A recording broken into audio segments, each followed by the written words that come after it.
울릉도에서 뱃길로 1시간을 달리면 독도가 바라다 보인다. 우리 옛 문헌엔 두 섬이 함께 언급된 기록이 많다.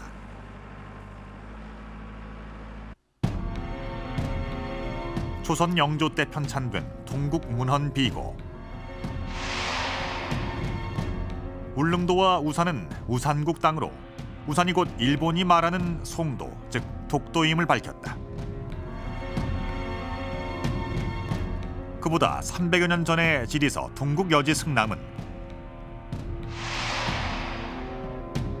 울릉도, 독도 두 섬이 정동쪽 바다 가운데 있다고 기술한다.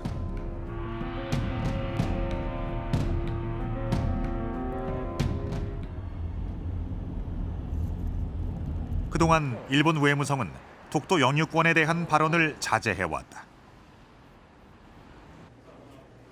그러나 지난해 독도 관련 홍보물을 제작하고 10개국 언어로 번역해 무료 배포하고 있다. 외무성 공식 홈페이지에도 홍보 자료의 내용이 그대로 서비스된다.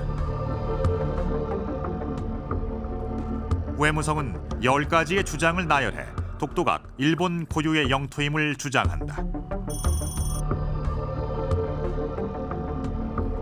그중엔 17세기 에도 시대에 독도 도항은 금지하지 않았으며 17세기 중엽엔 영유권까지 확립했다고 말한다.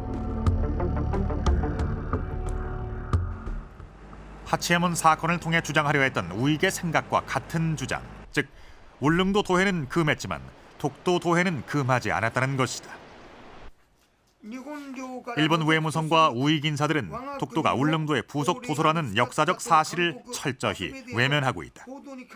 17世紀にはですね、日本の領有権が確立されてたと。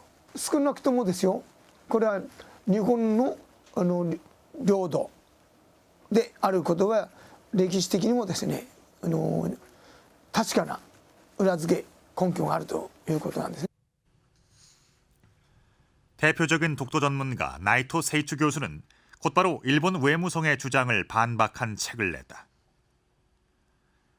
그는 17세기 울릉도와 독도를 따로 보는 외무성의 주장이 무리하다고 일축했다. 竹島松島をひっくるめまして海外渡航を禁止しているんですね。そういう中に当然松島も含まれていると考えた方がいいわけなんです。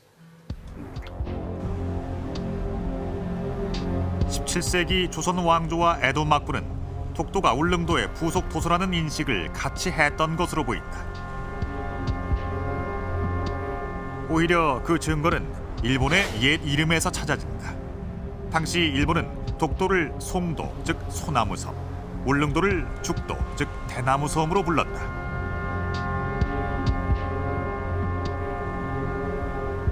울릉도에 대나무가 많았기 때문에 그렇게 죽도, 다케시마라고 불렀던 것이고요. 근데 거기에 마츠시마라는 곳은 그 소나무 섬이잖아요. 그런데 독도에는 나무가 없습니다, 전혀. 그런데 왜 마츠시마라고 불렀는지, 그것은 손춤매의 그 개념으로 일본에서 다케 대나무에 대해서는 항상 그 짝으로서 소나무가 나오는 것입니다. 그래서 마츠시마, 손도라고 불렀고요, 독도를요. 그것을 생각할 때 항상 짝이다라는 한상이다, 원셋라는 그런 것이었습니다. 항상 그러니까 다케시마하고 마츠시마, 울릉도, 독도는 일본에서 볼 때 하나였다라고 할 수 있습니다. 근현대사 이전의 역사는 무시한 채 시마네현은 일방적으로 다케시마의 날을 제정했다. 시마네현이 이런 대담한 행동을 하는 데는 역사적 배경이 있다. 지난 1905년 시마네현 고시를 통해 독도를 오키섬에 편입시켜버린 것이다. 이것이 국제법상의 효력을 가진다고 주장한다.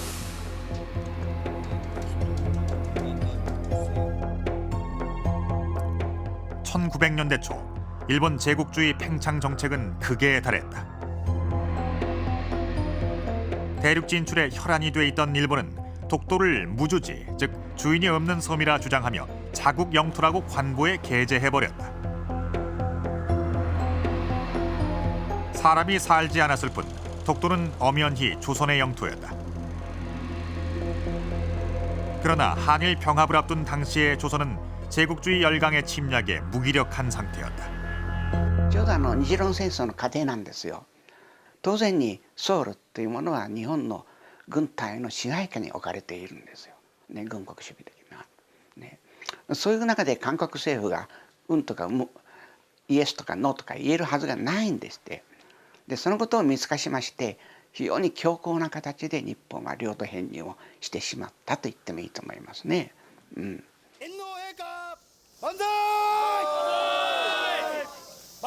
지금도 독도 영유권을 주장하는 극우 세력의 주장은 이어지고 있다.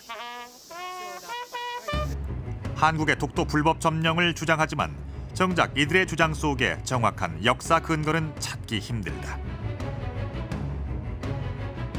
日本で竹島が日本のものでないという資料はありません。突如ですよ、韓国が力でですね、あそこに入ってきて今人も駐留している、で施設も作っている、これが現実でないでしょうか。そういったことを考えるとき、日本としてはですね、やはり不法占拠されている、これは主権侵害だ、